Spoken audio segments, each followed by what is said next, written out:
Good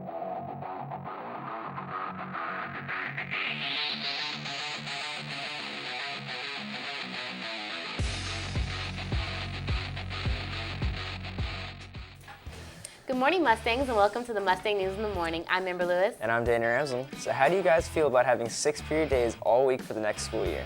Let's check it out with Tyler Tisco. What up, Mitchell? I'm Tyler Tisco reporting for the Mustang News in the Morning. Breaking news is in. 6 period day, every day of the week next year. Sounds good to me. Let's go find what others think about it. Hey, you guys need to stop. I have a question for you guys. Okay. What do you think about the new 6 period days every day? I don't care. I like it shortened classes and they're a lot quicker and the day goes faster. Awesome. So what do you guys think about not having a block schedule? Teachers are going to be upset about it because they won't have a full class period to teach labs and do essays and things like that. Hello, Anthony. I'm Tyler. What do you think about no block schedule next year? I don't know. I think the days probably could be longer since I won't be able to get used to it. Yeah. I think it'd be shorter. Guys, you've seen what people think about it now? Tyler Tisco reporting for Mustang News in the Morning. Back to you guys in the studio.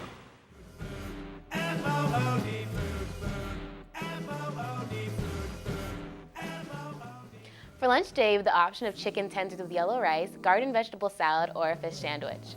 Don't forget to side your meals with fresh fruits and vegetables. Now let's check out what Danny's up to in the Daily Upload.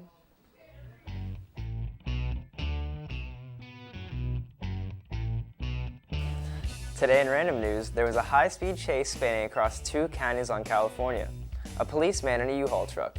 Driven by a man not wearing a shirt, traveling over rain-soaked roads at about 10:30 at night, a man attempting to steal a U-Haul truck was unsuccessful. Because of the wet roads, the driver fishtailed and the police were able to pull a maneuver to crash the truck and safely arrest the driver. In other news, police in Colorado are looking for a well-dressed man who has apparently been stealing from every Walgreens. Wearing a coat to conceal his stealings, the man takes things such as teeth whitening strips and Rogaine. Police say the man wears a sweater, slacks, and a tie and keeps his facial hair well groomed. That's all for Random today. Now let's bring it over to Amber with the local news. So as we're in the middle of FCAT, let's see how the test went for a few of our 10th graders with Michaela Berry. Hi, this is Michaela Barry reporting from the Mustang News in the Morning. We're here talking with Stavro and Devin, 2 sophomores who have just completed the FCAT testing. We're gonna, I don't know, how do I continue that? So Stavro and Devin, were you nervous going into the FCAT? Not really. No, I don't think it was that difficult. Or 2 or 3. So do you feel that, let me start that over. So do you feel that the teachers prepared you well for the FCAT testing? Yeah, I mean, we did floated cheese online, things like that to get us ready. Yeah, and we did worksheets too. So. And so how do you feel you did on the FCAT? I mean, I feel like I did pretty good. It seemed kind of easy. Yeah, it's pretty easy. So. Well, that was it, folks. That was Devin and Stavo, 2 sophomores that just took the FCAT. It seems to have been pretty easy for them, so hopefully you all did well. This is Michaela Barry with Mustang News in the Morning. Back to you guys in the studio.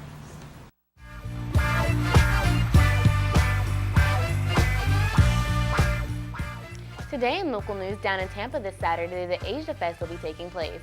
With the cultural contributions of numerous Asian countries, there will be colorful dance performances, traditional music, martial arts, and more. Also, Frenchy Sugar Sand Festival is this weekend and ends Sunday. It's $5 for students 13 through 18. There will be fun activities and sculptures for all. For more info on these 2 events, look on tampabay.com. Now let's see what Lucy's up to in our weather app.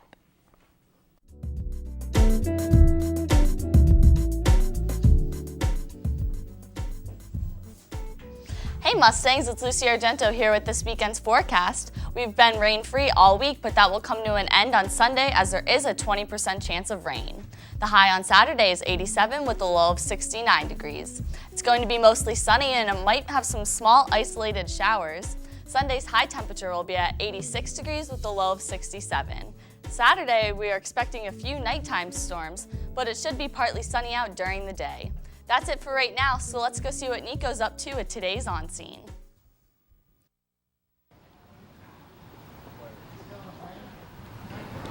Thanks, Lucy. I'm Nico Stead reporting live on scene outside on the senior patio. As you can see, the senior patio has acquired some new umbrellas. The umbrellas provide a great shade to keep you from getting sunburned and make it more comfortable to sit out here. Let's go see how a couple people, maybe my friend Reg, likes the new umbrellas.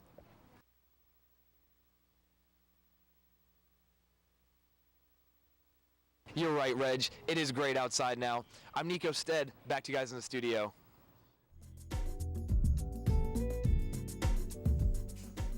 Today's weather photo of the day was sent in by Anthony LeBaron. He took this picture yesterday right around sunset.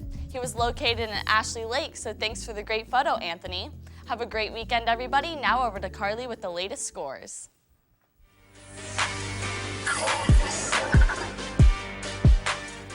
What's up, guys? I'm Carly Dampier here in the Sports Cage.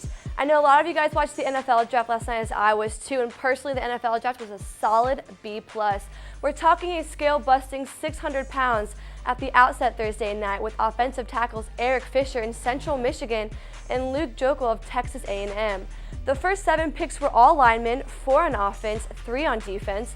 Fisher was followed by All-American Joeckel going to Jacksonville, defensive and Deion Jordan of Oregon to Miami, which traded up with Oakland, and Oklahoma tackle Lane Johnson to Philadelphia. In all, 17 linemen went in the first round, weighing an estimated 5,650 total pounds. Mitchell's varsity baseball team's first celebration at home plate came in the 4th inning last night after Mustang slugger Marcus Begg bashed a massive home run to extend his team's lead in last night's Class 6A District 10 final. The second came an hour later after pitcher Chris McCormick launched his glove in the air following the final out to set off a series of mosh pits and ice showers that lead to a 6-3 win over number 1 seed Land O'Lakes. The boys now moved on to regionals. Their first game is next Wednesday. That is all for today. Now let's go check out Amber Lewis with the National News Link.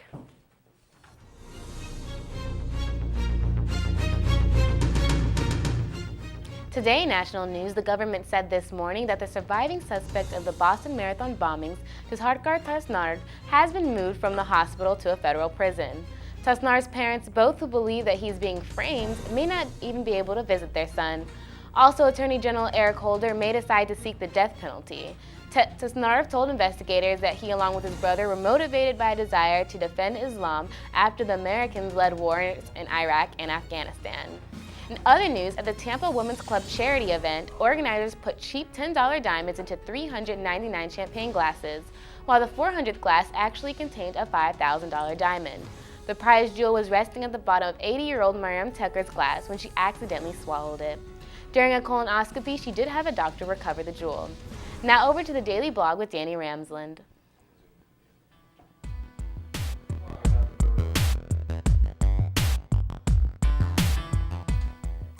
Today in campus news, the information for girls golf tryouts has just come in.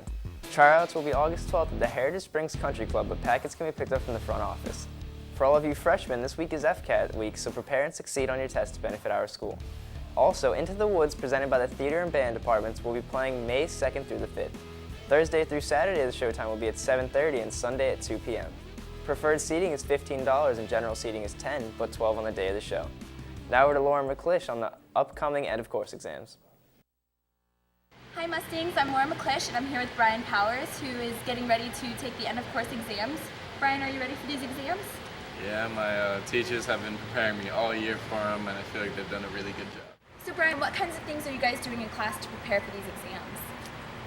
About every week we review what we've learned previously in the beginning of the year. I think it's working pretty well. How have your teachers been preparing you guys for these? We've been doing crossword puzzles and projects pretty frequently to get us ready for it. So what advice do you have to other students who are taking these end-of-course exams?